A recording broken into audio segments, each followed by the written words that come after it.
Hola, el meu nom és Laura Sansó, soc tècnica de cooperatives agroalimentàries amb el Departaments de Formació, Igualtat i Assegurances Agràries. Cooperatives agroalimentàries impartim molt de tipus de formació per les persones que fan feina en el sector agroalimentari, tant cursos de fitosanitaris, tots els nivells, cursos de poda i empelt, cursos de formació en la nova PAC, cursos de poda i tala d'arbres,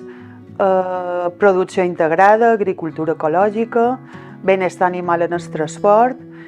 Tots aquests cursos estan destinats a socis i sòcies de les nostres entitats sòcies, les cooperatives, i si hi ha algunes novetats en tema de normativa que els hi afecta, doncs també els intentem impartir.